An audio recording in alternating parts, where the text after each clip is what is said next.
অনেক অনেক বছর আগের কথা, জানি না যে কত বছর হবে, কারণ আমার বিয়ে হয়ে গেছে 24 বছর হয়ে গেছে। তো এটা আমার স্কুল অথবা কলেজ লাইফে সম্ভবত কিনেছিলাম। এটা অনেক পুরনো হয়ে গেছে, অনেক দিন যাবত এটা এক সাইডে পড়েছিল। তো ভাবলাম এটাকে নতুন একটা লুক দেই। প্রথমে এটাকে খুব ভালোভাবে ধুয়ে শুকিয়ে নিয়েছি, এরপর পুরোটাতে জেসো লাগিয়ে জেসোটাকে শুকিয়ে নিয়েছি।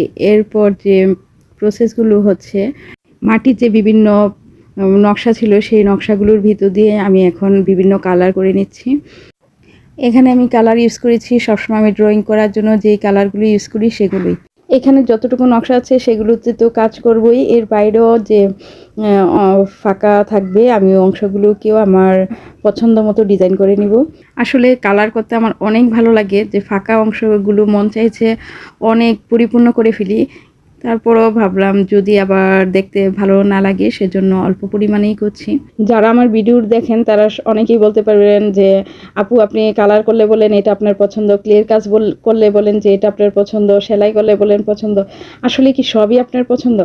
আসলে সত্যি কথা বলতে আমার প্রত্যেকটা কাজে আমি খুব মনোযোগ সহকারে করি এবং সবগুলো কাজই আমার অনেক পছন্দের। সবার জন্য শুভকামনা রইল। আজ এই পর্যন্তই। আল্লাহ হাফেজ।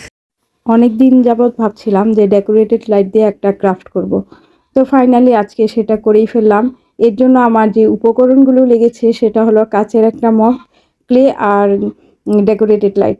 প্রথমে ক্লেটাকে বেলে তারপর কাচের মগটাতে লাগিয়ে নিয়েছি, আর এখন ভিতরে লাইটটা যাতে বোঝা যায় সেজন্য এটাতে দরজা ও জানালার মতো করে কাট করে নিয়েছি এবং সেটার মধ্যে সাদা কালার দিয়ে সুন্দর করে ডিজাইন করে নিয়েছি। যারা আমার এই ভিডিওটি দেখছেন তাদের সবার উদ্দেশ্যে বলছি, আমার ভিডিওটি যদি ভালো লাগে তাহলে অবশ্যই লাইক, কমেন্ট, শেয়ার ও ফলো করবেন।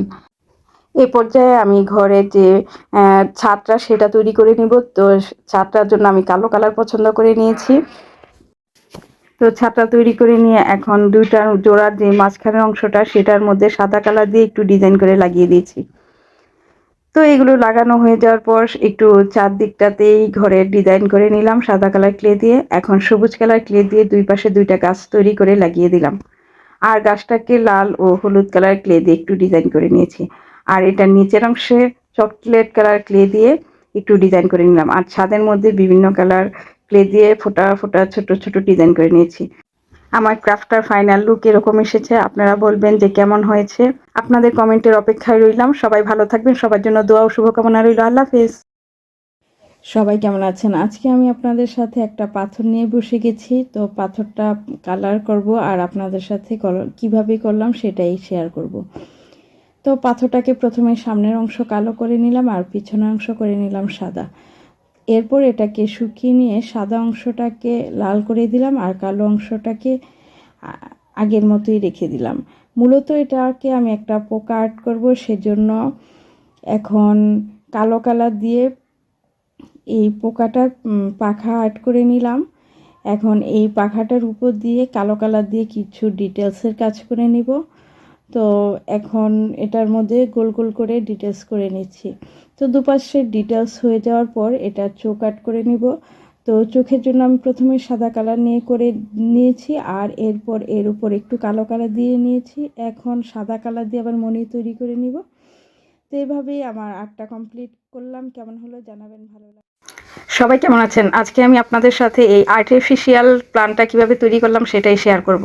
এটা তৈরির জন্য প্রধান এবং সবচেয়ে গুরুত্বপূর্ণ উপাদান হলো গ্লুগান। তো গ্লুগান দিয়ে প্রথমে আমি এই প্লান্টটার বেসটা তৈরি করে নিচ্ছি।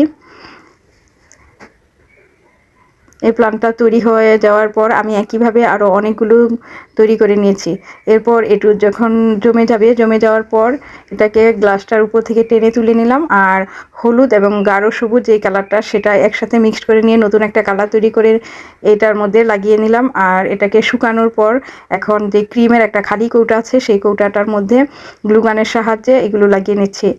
আর এই প্রত্যেকটার গোড়ার মধ্যে আমি সুতা পেঁচিয়ে নিয়েছিলাম। তো সুতা পেঁচিয়ে নিয়ে এখন এগুলোকে সেট করার পর উপরের দিকটাতে একটু টিস্যু পেপার লাগিয়ে নিয়েছি আর এর উপর কালার করে দিয়েছি। এভাবে আমি আমার প্ল্যানটা তৈরি শেষ করলাম। কেমন হলো জানাবেন, ভালো লাগলে লাইক, কমেন্ট, শেয়ার ও ফলো দিবেন। আজ এই পর্যন্তই।